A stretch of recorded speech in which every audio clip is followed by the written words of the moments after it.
Have you ever felt like your siblings don't respect you, or maybe you found yourself taking on responsibilities that aren't yours to carry?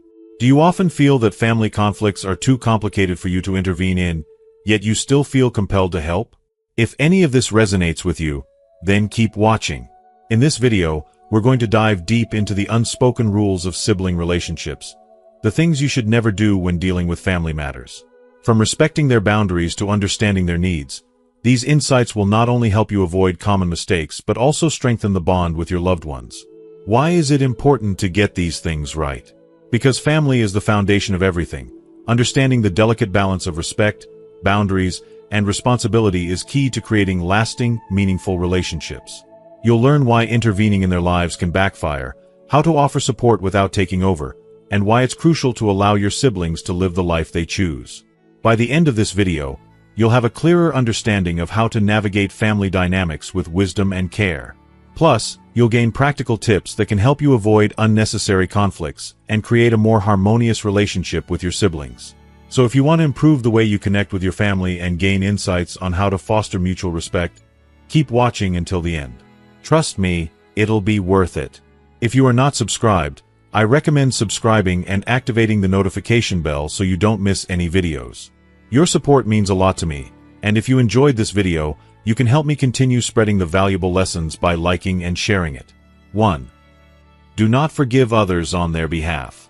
There is a deeply profound saying that holds within it a wisdom that few fully grasp until they are faced with the intensity of another's pain.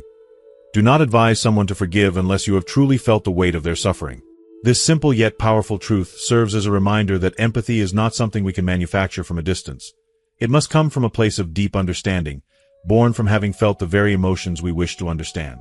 Only when we have walked through the fire of our wounds can we begin to comprehend the true nature of someone else's hurt. Without this depth of experience, our words, no matter how well-intentioned, remain superficial, unable to touch the rawness of another person's soul.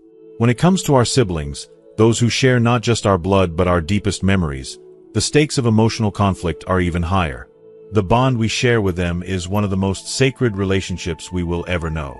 But that bond, while strong, does not make us the authority on their emotional journeys. In times of pain or betrayal, when tempers flare or misunderstandings fester, it is crucial to resist the temptation to position ourselves as the moral guide, the one who can't fix things. This is not our role. Urging someone to forgive, or worse, attempting to decide for them when and how they should heal, is an act of interference that can often do more harm than good. Imagine, for a moment, the complexity of the emotions involved in such a decision. The pain, the anger, the sense of betrayal, they cannot simply be swept away with a few well-meaning words of advice. You might want to ease their suffering, to bring peace to a situation that feels unbearable. But what you may not realize is that, by pushing them toward forgiveness before they are ready, you might be silencing their right to process their emotions in their own time. What feels like a gentle nudge in your eyes may be perceived by them as an attempt to force them into emotional submission, to demand that they swallow their hurt before they have had a chance to truly feel it. This, above all, is the deepest wound you can inflict, the violation of their emotional autonomy. When we rush others to forgive, we risk denying them the space they need to fully experience their feelings, to come to terms with what has happened, and to decide for themselves whether forgiveness is even possible. It is a decision that belongs to the person who has been wronged, not to you, no matter how much you love them. To make that decision on their behalf is not only an infringement on their healing process, it is a betrayal of the trust they place in you to respect their emotional landscape. Instead of offering unsolicited advice, your role as a sibling is to offer the most invaluable thing you can: support. Not advice, not solutions, but the quiet, unwavering presence that says, "I am here. You are not alone." Sometimes, the most healing thing you can do is simply stand by their side, without judgment or expectation. Let them know that you see them, that you understand the weight they carry, and that you will walk with them through the storm, no matter how long it takes. You don't have to provide answers. You don't have to fix anything. All you need to do is stand by them, offering the kind of love that does not demand but only supports. If you are still watching this video and find these lessons useful, please comment 1 below to let me know that you are still here with me. When the time comes, when they feel the courage to face their pain, when they are ready to begin the journey toward forgiveness or healing in whatever form it takes, you can offer them a smile. Not just any smile, but one that is full of warmth, understanding, and unconditional love. It will be a smile that says, "I see you, in all of your brokenness and beauty. And I am proud of you, no matter where you are in your process." This smile will not be a gesture of impatience or a push toward resolution. It will be a gentle beacon of strength, a reminder that they do not have to carry this burden alone, that you are there to walk beside them every step of the way. The emotional value of sibling relationships lies not in the ability to fix or resolve each other's pain, but in the capacity to hold space for one another, honor the complexity of each person's emotional experience, and offer a haven for healing. It is not about dictating how someone should feel or when they should forgive. It is about being the constant, reassuring presence in their life, a reminder that no matter how tumultuous the journey, you will always be there, waiting with open arms and an open heart.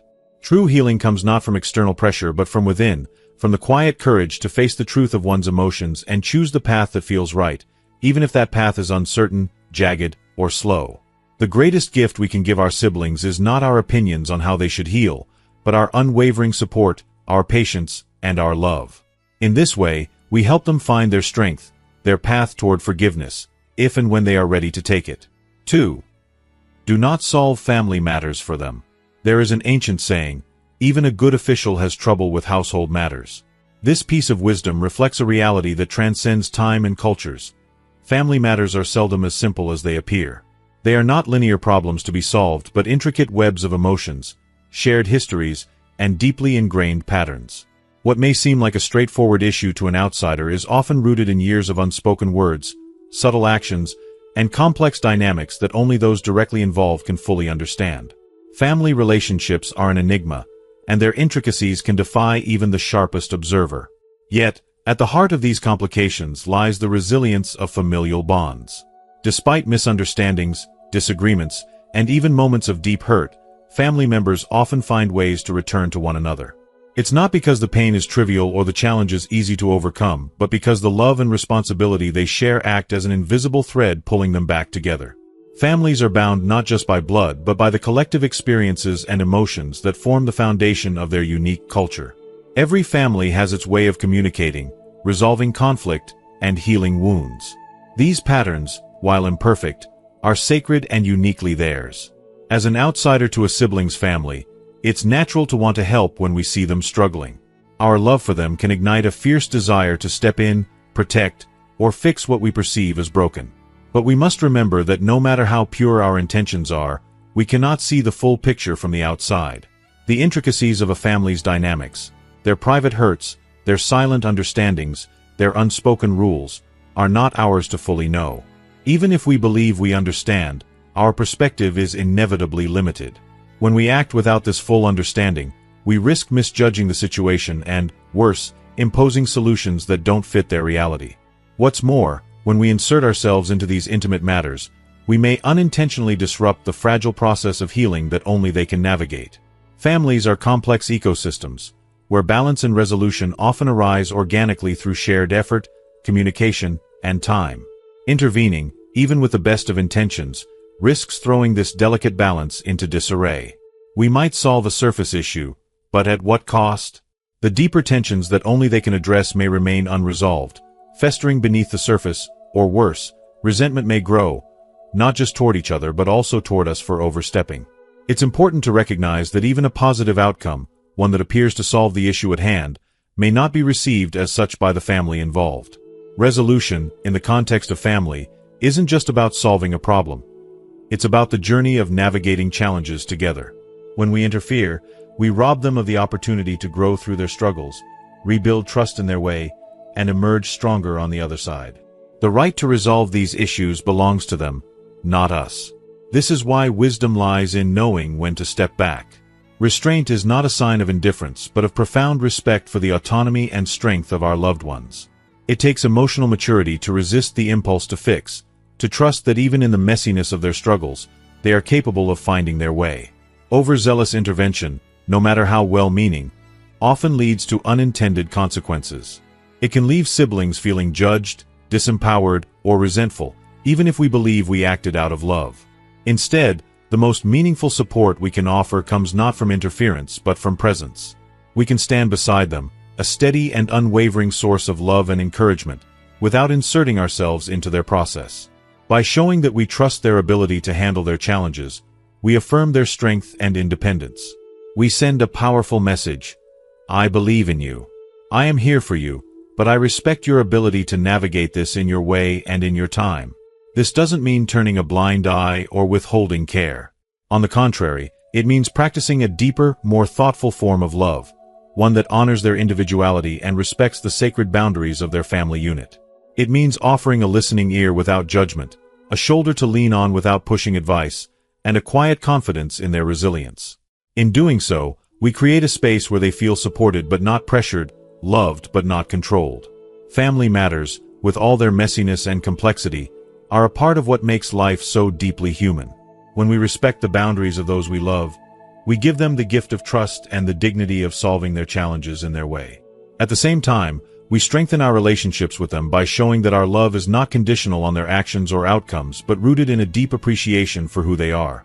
Ultimately, our ability to refrain from solving their problems doesn't weaken our bond, it fortifies it. It demonstrates a profound respect for their journey, their autonomy, and their unique family culture. When we step back with wisdom and sensitivity, we allow our love to speak not through action but through trust. And in that trust, our relationships can grow deeper and more enduring, built on a foundation of respect, understanding, and unwavering support. 3. Do not raise their children. On a popular TV show, actress Chu Dan offered a heartfelt glimpse into her family life, speaking with pride and tenderness about her daughter. She described how this remarkable little girl, full of grace and maturity beyond her years, not only excelled in her studies but also took on the role of helping care for her younger brother at kindergarten. Her voice brimmed with pride as she recounted moments when her daughter's nurturing spirit and innate sense of responsibility left her and her husband deeply moved, even awestruck. For them, these qualities were a source of pride, a reflection of their values, and a sign of their daughter's bright future. Yet, amidst the admiration and applause, another perspective emerged, one equally tender but undeniably different. Actress Vong Yen Lam, with a tone filled with compassion and concern, gently offered her own belief. She argued that a daughter should be cherished for who she is, free to explore the wonders of childhood without being weighed down by responsibilities meant for adults.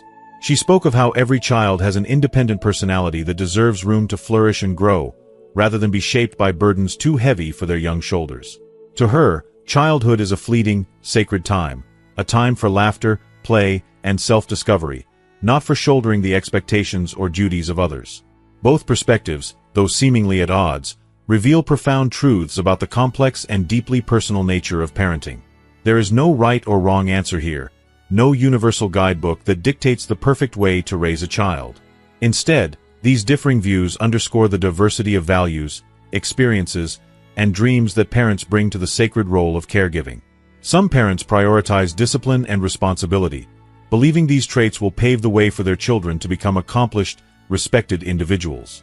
Others, driven by a profound yearning to protect their children's innocence, focus instead on creating a carefree, joy-filled environment, trusting that happiness and health are the ultimate markers of success. Parenting, at its core, is as unique as the families who practice it. What works for one household may be utterly unsuitable for another. And this is where the beauty and the challenge of family life comes into play. Siblings, though bound by the same roots, often adopt vastly different approaches to raising their children, shaped by their journeys, experiences, and aspirations. As outsiders, it is not our place to judge, to compare, or to impose our views. Instead, we must practice the delicate art of restraint, learning to honor the choices of others, even when they differ from our own, and focusing instead on how we choose to live our lives and nurture our own families. Children are the heart and hope of every family. They are the vessels into which parents pour their love, dreams, and aspirations, often sacrificing their comfort and desires in the process. Every parent wants the best for their child, yet the best is a concept that defies a single definition. For some, it might mean raising a child who excels academically and contributes meaningfully to society. For others, it might mean raising a child who is simply happy, resilient, and kind. In the end, the most precious reward of parenting lies not in accolades or achievements but in the simple, irreplaceable joy of seeing a child smile, knowing they feel loved, supported, and free to grow into their person. But even the bonds of love can fray under the weight of judgment or unsolicited advice. Maintaining harmony, particularly within families, requires more than just affection. It demands wisdom, the kind that comes from knowing when to speak and when to remain silent, when to offer help, and when to step back. There are moments in life where silence is not just golden but necessary. The ability to recognize these moments, and to respect the boundaries and choices of others, is a quiet yet profound act of love. This lesson is especially vital when it comes to our relationships with siblings. The bonds we share with our brothers and sisters are some of the longest-lasting connections we will ever have. Yet these relationships, like all others, are vulnerable to misunderstandings and hurt feelings, particularly when we overstep or offer opinions where they aren't welcome. By choosing to respect each other's parenting styles, by refraining from judgment and unsolicited advice, we create a space for mutual support and understanding. This respect doesn't just preserve relationships, it strengthens them, allowing us to stand together as a family through life's inevitable challenges. Parenting may be one of life's most sacred and challenging roles, but it is not for outsiders to dictate or criticize. Every family is its world, with its values, dreams, and challenges. As much as we might be tempted to offer advice or share our opinions, true wisdom lies in knowing when to hold back, when to simply listen, and when to trust that others are doing the best they can. By practicing this restraint, we not only preserve harmony within our families but also set an example for our children, a lesson in kindness, respect, and the quiet strength of love. 4. Do not take over their filial duties. Caring for aging parents is one of the most profound responsibilities we face in life, a duty rooted in love, gratitude, and respect for those who gave us life and nurtured us through our formative years. As our parents enter their twilight years, they deserve the collective care of all their children, a shared effort that reflects the unity and strength of the family bond. Yet, all too often, this responsibility can become unfairly lopsided, with one sibling shouldering the heaviest burdens while others remain on the periphery, offering little or no support. This imbalance not only erodes family harmony but also places an undue strain on the sibling who feels compelled to step in for everyone else. Each sibling, regardless of their circumstances, has a role to play in creating a supportive and loving environment for aging parents. Financial struggles, personal challenges, or emotional distance should not exempt anyone from contributing. Even small acts, spending time with parents, providing emotional support, or handling specific tasks, can make a significant difference. When one sibling steps up and assumes responsibility for everyone else's duties, it can send an unspoken message that their effort is infinite, their sacrifices are expected, and their needs are secondary. This imbalance may start with the best of intentions, a desire to ensure parents are well cared for or to shield others from hardship, but it often spirals into a deeply unhealthy dynamic. Siblings who are allowed to relinquish their responsibilities can become complacent and comfortable in the knowledge that someone else will always step in. What starts as a gesture of goodwill may inadvertently foster dependency, entitlement, and a growing detachment from the shared responsibility of caregiving. Meanwhile, you, the one carrying this heavy load, find yourself drained, emotionally and physically, as the tasks multiply and the sense of isolation deepens. The toll of such an arrangement is not merely logistical, it's deeply emotional. Over time, resentment begins to fester. You may find yourself questioning why your sacrifices go unnoticed, why others remain oblivious to your exhaustion, and why the weight of duty feels so one-sided. The lack of fairness chips away at your well-being, leaving you overwhelmed and undervalued. You might start to feel trapped in a role that demands endless giving without receiving even a fraction of the support you need in return. This dynamic not only strains sibling relationships but also impacts your ability to care for your parents with the patience and love they deserve. Caring for aging parents is not just about providing for their physical needs. It's about preserving their dignity, ensuring their emotional well-being, and honoring their lifelong sacrifices. This is too significant a responsibility for one person to carry alone. By allowing all siblings to participate, even in small, meaningful ways, you create an environment where everyone shares in both the joys and challenges of caregiving. This shared effort strengthens familial bonds and ensures that no one feels abandoned in the process. It's important to communicate openly and set clear boundaries. Explain what you can and cannot do, and hold others accountable for their share of responsibilities. This is not selfish, it is necessary. You are not failing your parents by asking others to contribute. You are ensuring that their care is balanced, thoughtful, and sustainable. A united family effort not only benefits your parents but also protects your emotional health, enabling you to approach this stage of life with compassion, resilience, and a sense of shared purpose. If you are still watching this video and find these lessons useful, please comment 2 below to let me know that you are still here with me. In the end, caring for parents is about more than duty, it's about love. But love, when spread too thin, becomes burdened by fatigue and resentment. By refusing to take on more than your fair share, you protect the integrity of that love and ensure it remains strong, enduring, and freely given. The journey of caregiving should bring families closer, not pull them apart. Let it be a shared path, where everyone walks alongside each other, supporting not just your parents, but each other as well.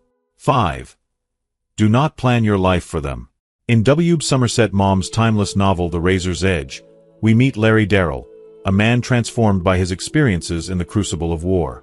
Upon returning home, his name carries the weight of heroism, and his family, in their well-meaning way, seeks to reward his sacrifices by giving him what they perceive as the ultimate gift, a stable, structured life. They arrange a prestigious job, envision him building a successful career, and introduce him to a charming woman they hope will become his wife. To them, this is love in its highest form, offering him the comfort and security they believe he deserves. But years later, Larry shocks everyone by abandoning the life they so carefully constructed for him. He walks away from the career they helped him establish, leaves behind the promises of a conventional marriage, and relocates to Paris to live a modest, introspective existence. His choices invite harsh judgment. People call him unmotivated, wasteful, and indulgent, labeling him a failure for rejecting what society deems a successful life.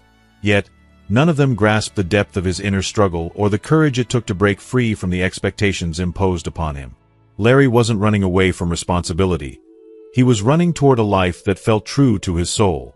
This story isn't just a fictional tale. It's a profound allegory for the ways we often misinterpret love and care. Many of us, especially those who feel we've figured life out, fall into the trap of believing we know what's best for others. Out of love, we try to guide our siblings, children, or friends toward a version of life that aligns with our values or experiences. We mistake control for support, thinking that by planning their future, we're helping them avoid mistakes or hardships. But in truth, we're robbing them of the most precious human right, the freedom to choose their path. No matter how noble our intentions are, imposing our vision on someone else's life is a form of quiet tyranny. It sends an unspoken message that their desires, dreams, and instincts are somehow less valid than ours. And while they may initially comply, out of love, guilt, or a sense of obligation, such arrangements often lead to simmering resentment. Over time, they may feel trapped, as if they're living a life that doesn't belong to them. What begins as an act of care can easily become a source of bitterness, turning love into a heavy burden. Caring for someone doesn't mean dictating their path. It means standing beside them as they forge their way, even when their choices don't align with ours. It means celebrating their victories, no matter how small they seem to us, and offering comfort in their defeats without judgment or condescension. To truly love someone is to want their happiness, not to insist on the version of happiness we would choose for ourselves. But this journey of acceptance is far from easy. When we let go of control, we may find our efforts unappreciated. There will be times when those we care for misunderstand our intentions, viewing our love as interference or overreach. And when we falter, and we inevitably will, they may be quick to criticize, holding us to impossible standards and pointing out our shortcomings. Such moments can leave us feeling drained, unvalued, and deeply hurt. But these struggles are part of the messy, beautiful process of learning to care for others without erasing their individuality. One of the most challenging arenas for this lesson is within families. When it comes to caring for aging parents or handling shared responsibilities, the burden often falls disproportionately on one sibling. Perhaps it's the wealthiest sibling, the one with the most time, or simply the one perceived as the most responsible. But no matter how capable that person is, no single individual can, or should, carry the weight alone. Over time, this imbalance breeds resentment, not just toward the siblings who aren't contributing but toward the entire situation. The best way to preserve family harmony is through shared responsibility. Everyone in the family has rights, but they also have obligations. When we redistribute the load, inviting every sibling to contribute in ways that are fair and meaningful, we foster an environment of mutual respect. This shared effort doesn't just lighten the practical burden, it strengthens the emotional bonds between siblings. Working together creates opportunities for collaboration, understanding, and growth, allowing each person to feel valued and included. But respecting someone's autonomy doesn't mean stepping back entirely. It's about striking a delicate balance, offering guidance without overstepping, sharing wisdom without demanding compliance, and providing support without taking control. When done right, this approach creates space for individuals to grow into their truest selves while still feeling the safety of a supportive family structure.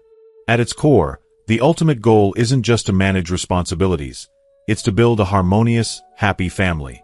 A family where each member feels seen, heard, and respected. A family where differences are celebrated rather than criticized, and where love is a source of strength rather than a source of obligation. This kind of family doesn't happen by accident. It's the result of intentional effort, honest communication, and a willingness to let go of control. So, when you find yourself tempted to plan someone else's life, pause. Ask yourself whether your actions are rooted in love or fear. Fear that they'll fail, fear that they'll make choices you don't understand, or fear that their path won't reflect well on you. Remember that the greatest act of love is not to protect someone from the world, but to empower them to face it on their terms.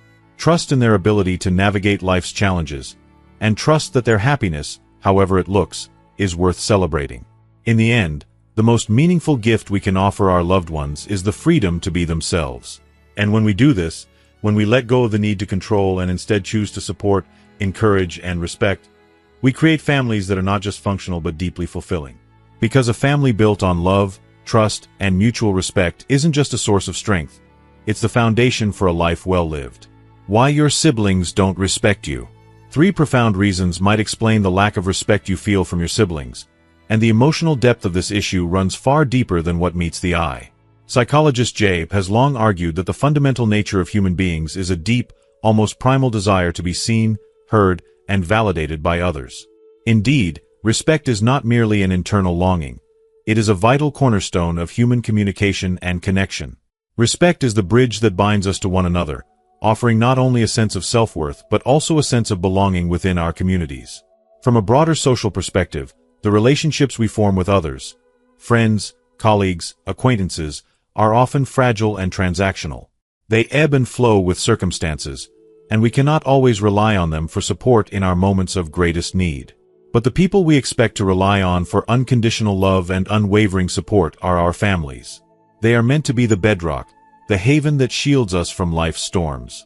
Yet, tragically, not everyone experiences this fundamental right within their own family. For some, the sting of neglect and disrespect runs so deep that they feel emotionally isolated, as though they are invisible within the very space where they should feel most valued. To truly understand the root of this issue of disrespect, we must look beyond the surface and examine the underlying causes. These reasons often take root early in life, shaped by family dynamics that can deeply influence our sense of self-worth. Several emotional and psychological factors contribute to this painful experience, and they need to be acknowledged and addressed with urgency. One of the most painful causes of sibling disrespect is parental favoritism and neglect. This unspoken but deeply felt imbalance in a family can leave lasting scars. There's an old saying that goes, "The child who is not favored is like a horse looking at the leader's back." It's a haunting metaphor for the emotional distance that often grows between children and parents when one child is constantly overlooked or treated as less important. Parents are meant to be the rock of the family, their decisions shaping the lives of their children. Their actions set the tone for the way children learn to relate to one another and the world around them. When parents show favoritism, whether consciously or unconsciously, it sends a powerful message to the children about their worth. In families where gender or birth order plays a dominant role, this inequality can become deeply ingrained. If you are still watching this video and find these lessons useful, please comment 3 below to let me know that you are still here with me. Take, for example, a heartbreaking story shared by a woman on social media, whose experience sheds light on the deep emotional wounds caused by such favoritism. She was the eldest daughter in a family with a younger brother, and from a very young age, her parents had her work in the family's small store. The long hours, the cold winter days, and the physical toll it took on her, none of it seemed to matter to her parents, who turned a blind eye to her suffering.